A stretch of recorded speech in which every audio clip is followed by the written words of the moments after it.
parler d'une force. Alléluia. Il est en train de nous parler de quelqu'un qui est féroce. Et selon Jacob, qui est impétueux comme les eaux. Et cela se rattache à Nimrod. C'est une caractéristique que nous voyons dans le verset que nous sommes en train de lire. Premier homme puissant sur la terre. Il fut un puissant chasseur devant l'Éternel. C'est pourquoi l'on dit comme Nimrod, puissant chasseur devant l'Éternel. Donc, sous la tente de Cham, sous la tente de Cush, le premier-né qui nous est rapporté ici, c'était Nimrod. En hébreu, la traduction de fils, c'est Bar. Quand on le rapproche dans cette transcription-là, on peut dire Bacush. Et c'est ce qui a dérivé pour donner Bacchus, donc le dieu du vin. Regardez bien. Cette affaire du mystère de Babylone, ça remonte de très loin, les amis. Ça remonte de très loin. Ça, c'est deux choses. Alléluia. Quand on vient dans le verset... un instant. Il y a une expression que je cherche. Dans d'autres versions, on dit qu'il commençait à être puissant, mais on va laisser ça. Et ce qu'on nous dit aussi dans ce passage, on nous dit que ce Nimrod-là, c'était un bâtisseur de villes. Et il a bâti certaines villes. Mais parmi toutes les villes qu'il a bâties, il y en a une qui a attiré mon attention quand j'ai fait les recherches. Donc, la ville de Rézène, verset 12. Rézène entre Ninive et Kalash, la grande ville. Donc, on met l'accent sur cette ville, la Rézène. Quand tu vas dans le Strong, on va chercher la signification de Rézène.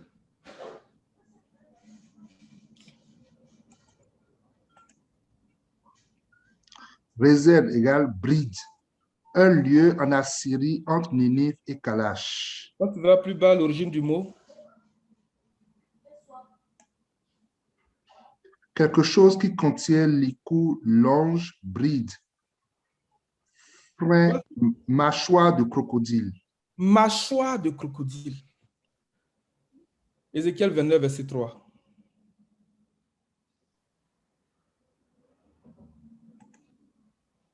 Ézéchiel 29, verset 3. Est-ce que vous êtes là, les amis? Amen. Ça fait beaucoup de lectures. Hein? Il n'y a pas dit verset 1, mon frère, s'il te plaît. La 10e année, le 12e jour du 10e mois, la parole de l'Éternel me fut adressée en ces mots. Fils de l'homme, tourne ta face vers Pharaon, roi d'Égypte, et prophétise contre lui et contre toute l'Égypte. Parle et tu diras, ainsi parle le Seigneur l'Éternel. Voici, j'en veux à toi, Pharaon, roi d'Égypte, grand crocodile qui te couche au milieu de tes feux et qui dit, mon fleuve est à moi, c'est moi qui l'ai fait. Alléluia. Nous avons dit que, parlant de Cham, que l'Égypte est le pays de Cham. Et ce verset nous dit que dans ce pays-là, il est question du roi de l'Égypte. Donc, ce roi de l'Égypte est comparé à un grand crocodile. Et derrière cette affaire de crocodile, nous voyons le verset d'Ésaïe 27 qui nous parle du Léviathan, du monstre marin, du serpent fuyard. Alléluia. Donc, nous sommes en train de regarder la vie de cet homme, ce Nimrod, la puissant chasseur devant l'Éternel. Et le Seigneur nous amène à comprendre que derrière la révolte de cette personne, on va voir que son nom signifie révolte ou bien rebellons-nous. Et donc, nous comprenons que ce Nimrod est la cheville ouvrière de ceux qui sont levés pour commencer à bâtir cette ville-là. C'est un esprit. C'est l'esprit du dragon. C'est l'esprit du monstre marin. C'est l'esprit du Léviathan. C'est pourquoi l'on dit, comme Nimrod, puissant chasseur devant l'Éternel. Il ne chasse pas des gibiers, mais c'est un chasseur d'âmes. C'est un chasseur de corps humain. C'est pour ça que lorsqu'on va dans le chapitre 18 d'Apocalypse, dans la description des denrées qui font l'objet du commerce de Babylone, la dernière denrée nous parle de corps et d'âme humaine. Donc, c'est un chasseur d'âmes. C'est un chasseur de corps humain. C'est l'esprit du dragon. C'est l'esprit du Léviathan, du monstre marin.